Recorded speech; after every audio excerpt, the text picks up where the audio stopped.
Hello everyone, in today's video I'm going to be explaining the arranger track in Cubase.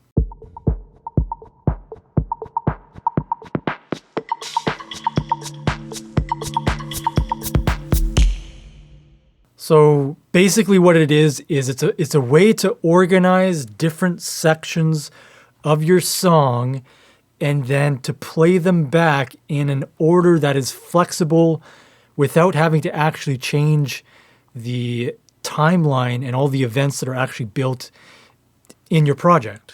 So when you're mixing and mastering, it's pretty useless, but when you're doing a production, it is very, very handy. And it's kind of a somewhat different way of doing like how Bitwig and Ableton have these little scenes where you can kind of jump between different things and build your song in a very non-linear way. Cubase is kind of just this extra track that you use to do a somewhat similar function. So in this song, I have different style of drum beats kind of all throughout. I've sort of copy pasted similar ones and dragged them around. I have a particular bass line that changes a little bit. I have different sections with some piano, different types of piano sounds and stuff. And then I also have a vocal. And I've basically organized each 8-bar section as kind of its own phrase, a kind of musical phrase. And then I've either duplicated that and then changed the drum beat, or I've duplicated it and added something else into it that wasn't there in the first section. That's kind of the basic starting point I had with the production phase. And then I've also just kind of dragged in different loops. So I was trying out many different types of piano phrases, different types of piano loops, adding, subtracting different things. So I have all these different combinations to the effect that I have basically 1, 2, 3, 4. I basically have 10 different sections of my song. And now what I do is I add the arranger track, and you do so by right-clicking and add an arranger track down below here.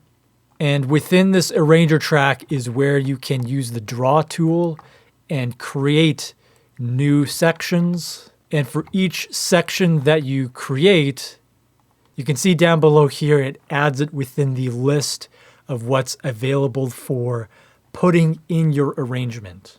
So I'll just break down the inspector side of this arranger track. This section right here is the actual arranger chain, as they call it, which is the sequential series of events that you want to play. And you can enumerate them by saying how many times you want to repeat this section, and then follow it by which preceding section.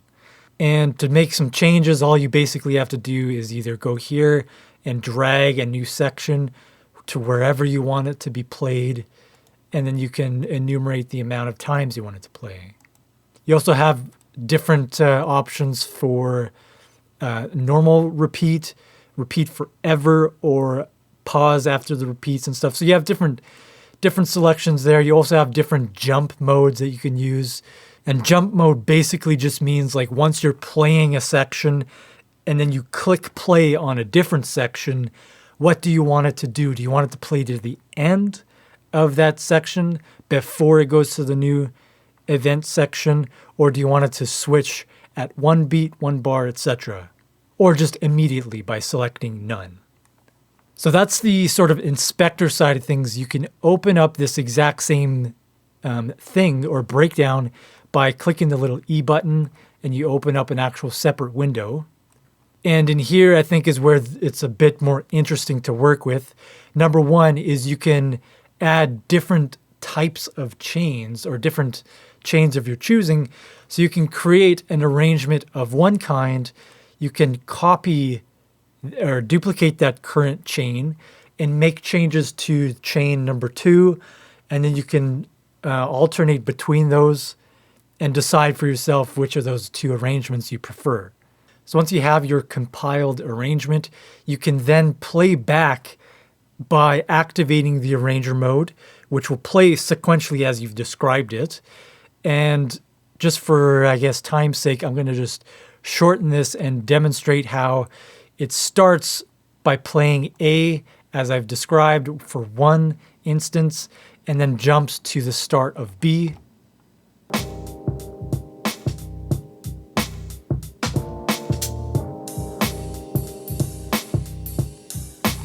And again, you can select how many times it repeats before jumping to the next sections.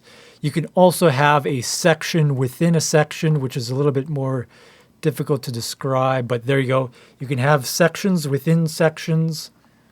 And then if you just want to play back without the actual arranger track, you just deactivate it and play your song, and it'll play exactly as if you didn't have an arranger track. So now what I find is the more interesting part of this is once you're done with an arrangement and you're comfortable and you want to commit to that particular arrangement, you can do what's called flattening the arrangement, which is basically consolidating whatever you've laid out in the arrangement.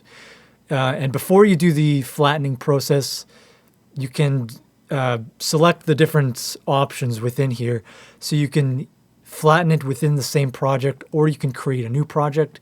If you're kind of experimenting and you're new to this, then I would suggest just creating a new project altogether and then renaming that like arrangement flattened or something. And then you also have the option to keep the arranger track or not, etc., all these different things. So I'm going to keep the current project just for simplicity's sake. I'm also actually going to keep the arranger track because I think it's going to be easier for us to see what it does. But another sort of important point is that we do need to unlock all of these tracks just to be on the safe side, because I think it's going to not make changes to any track that does have the lock engaged. Okay, so now everything is unlocked. We open up the arranger track, and I'm actually going to just make this smaller and go to this section because it's easier to see. You can see it's going to duplicate the D, so it's going to double this section up. It's actually getting rid of E, F,